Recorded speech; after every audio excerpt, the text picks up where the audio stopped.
Hello दोस्तों, स्वागत है हमारे चैनल ज्ञानवर्धन में। दोस्तों, आज हम सब और ये पूरा विश्व कोरोना महामारी से जूझ रहा है। फर्स्ट वेव की भयावहता को देखते हुए वैक्सीनेशन प्रोग्राम के द्वारा इस महामारी पर काफ़ी देशों ने काबू पा लिया है और हमारे देश में भी वैक्सीनेशन प्रोग्राम काफ़ी चरम पर चल रहा है और काफ़ी सारे लोग इस वैक्सीन के प्रति काफ़ी सकारात्मक हैं और वैक्सीन प्रोग्राम में बढ़ चढ़कर भाग भी ले रहे हैं। हम सभी पिछले 2 सालों में एक असुरक्षा की भावना से ग्रसित हैं कि आने वाले समय में अब और क्या होगा। इन सभी समस्याओं को गौर करने के बाद मैंने कुछ चीज़ें आइडेंटिफाई की हैं जिनको सभी को अपनी लाइफ में अमल करने की कोशिश करनी चाहिए। ये काफ़ी बेसिक चीज़ें हैं दोस्तों, और हम में से कई लोगों ने इन्हें फॉलो भी कर लिया होगा। तो दोस्तों, आज के समय में सबसे ज़रूरी काम जो हमें बिना समय गंवाए आज ही करना चाहिए वो है लाइफ इंश्योरेंस। आप में से काफ़ी सारे लोगों ने पहले ही कोई ना कोई एंडाउमेंट या टर्म इंश्योरेंस प्लान ले चुके होंगे और शायद कुछ लोगों को नहीं पता होगा कि एंडाउमेंट या टर्म इंश्योरेंस प्लान क्या है। किसी एजेंट या किसी दोस्त या आपके किसी रिलेटिव ने टैक्स बचाने या अच्छा है ऐसा बोलकर आपको कोई ना कोई पॉलिसी ज़रूर दिलवा दी होगी। तो चलिए जानते हैं इन दोनों में क्या अंतर है। सबसे पहले तो समझिए इंश्योरेंस मतलब क्या होता है। आपकी लाइफ का इंश्योरेंस यानी आपके नहीं रहने के बाद जो कंपनसेटरी अमाउंट आपकी फैमिली को दिया जाता है वह अमाउंट सम एश्योर्ड कहलाता है और यही आपकी लाइफ का इंश्योरेंस होता है।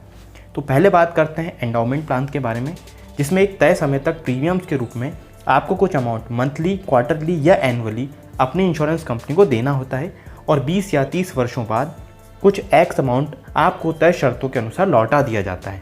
और पॉलिसी टर्म खत्म होने से पहले यदि इंश्योर्ड व्यक्ति की डेथ हो जाती है तो यह अमाउंट उसकी फैमिली को दे दिया जाता है। यह होती है एंडाउमेंट या गारंटीड रिटर्न्स पॉलिसी। अब आप ये सोच रहे होंगे कि इसमें प्रॉब्लम क्या है, आखिर यही तो चाहिए है। तो चलिए कुछ इसकी कमियाँ गिनते हैं। इसका पहला डिसएडवांटेज है लॉक इन पीरियड। इसमें एक बार पॉलिसी लेने के बाद आपको 20 या 30 साल तक प्रीमियम भरना होता है। मतलब इतने सालों तक आपका पैसा लॉक हो गया। अब आपके पास सिवाय इसे कंटिन्यू करने के कोई ऑप्शन नहीं है। हाँ, ज़रूरत पड़ने पर आप इसके अगेंस्ट लोन ले सकते हैं, पर अपने ही पैसे पर लोन लेना कहाँ तक सही है। इसका दूसरा डिसएडवांटेज है हाई प्रीमियम। इसका प्रीमियम टर्म इंश्योरेंस के कंपैरिजन में काफ़ी ज़्यादा होता है।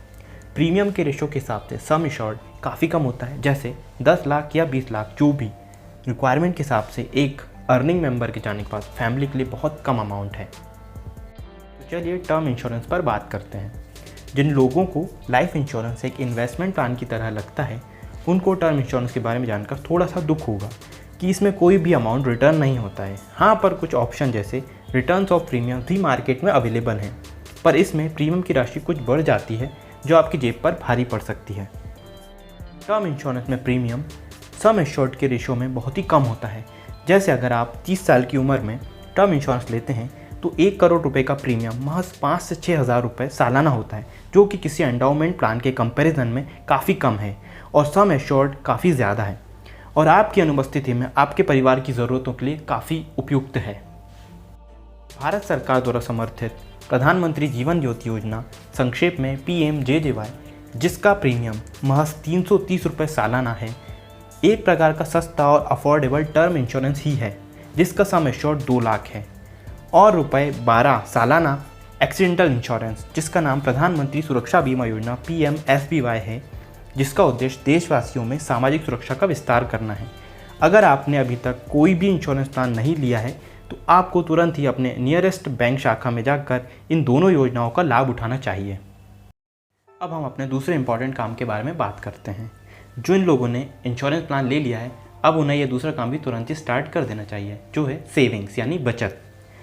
आज की इस भागती दौड़ती ज़िंदगी में कमाई और खर्च का अंतर या तो खत्म हो गया है या काफ़ी कम रह गया है। लग्जरी वस्तुएं और आरामदायक जीवन की इच्छा हमें कर्ज में डुबा रही है। नए मोबाइल या गैजेट्स पर लोन, कार लोन, EMI पर सामान खरीदना, यह सब हमें आमदनी से ज़्यादा खर्च करने पर मजबूर कर रही हैं। पर इन सब के होते हुए भी हमें अपनी क्षमता के अनुसार कुछ ना कुछ हर महीने, चाहे आप नौकरी पेशा हों या आप व्यवसायी, बचत तो करनी ही चाहिए और उस बचत को स्मार्टली इन्वेस्ट भी करना चाहिए।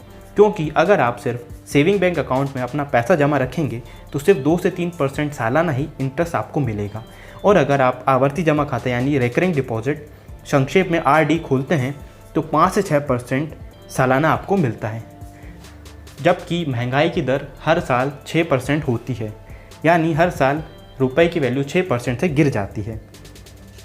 इसलिए आपको म्यूचुअल फंड्स में, इक्विटी में इन्वेस्ट करना चाहिए। जिसका वार्षिक रिटर्न तकरीबन 10 से 12% या इससे ज़्यादा भी हो सकता है।